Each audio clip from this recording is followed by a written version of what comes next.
What's up again, guys? Brian here at 3TR, and I'm here to give you another game review, and this time I'll be reviewing Crysis 3. Now, this game was recommended by a friend of mine, so if you're watching this video, thanks for sending the request. Crysis 3, in terms of plot, takes place right after the events of Crysis 2, in which Prophet was able to somewhat defeat the Ceph threat that really had been plaguing the main city of New York in the second installment. However, since then he's been captured by Cell, which is, I believe, some type of military organization which has supposedly taken control of the city in multiple locations around the world.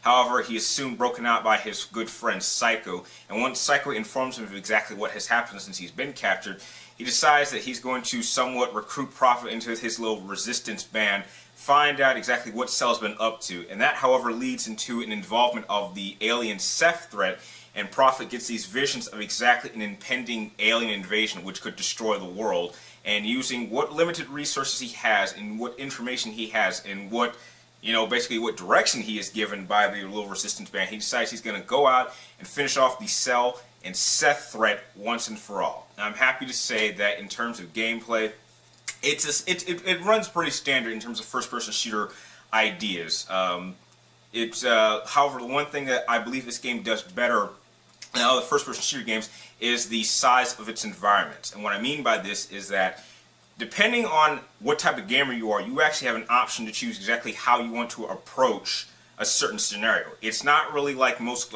standard Call of Duty games where it's a linear pathway in which you have to go down this way in order to get to the other side of the map.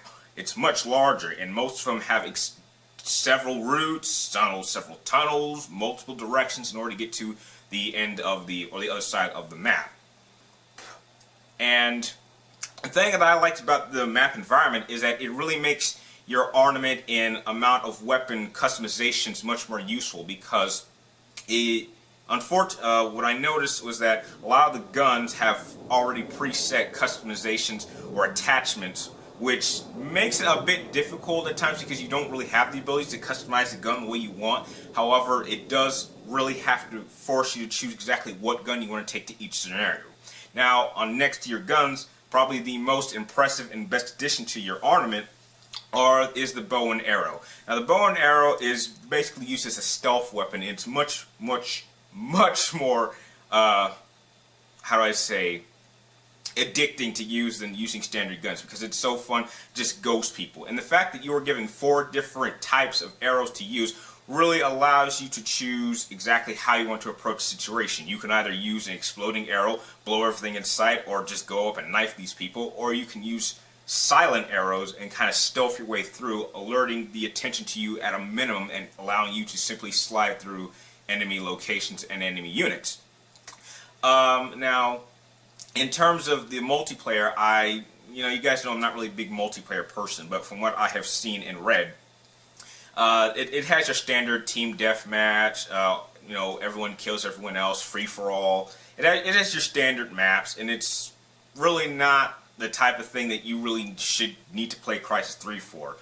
Now, another thing that Crysis 3 really excels well is the overall design of the game. Now, in my opinion, this game looks worlds above how Bioshock Infinite looks in terms of visuals, graphic design, and detail. Several times throughout your game, you're going to find yourself just stopping and looking at the overall vegetation, the destruction, really the overall look of a just completely decimated New York City. And it's certainly one of the best looking games that I have seen on the PlayStation 3. And if it looks this good on the PlayStation 3, I can only imagine it may look even twice as better on the PC, which unfortunately I was unable to play it on.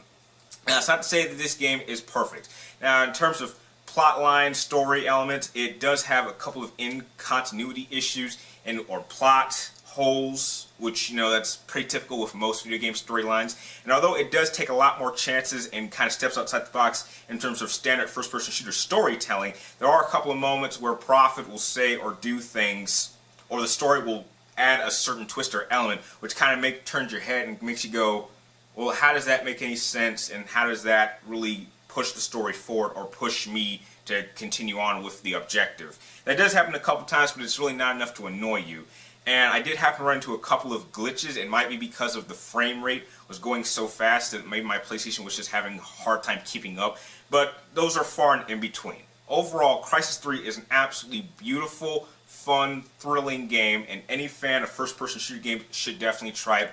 Own it, or rent it, or play it at least once, which is why I'm happy to give Crysis 3 an 8 out of 10.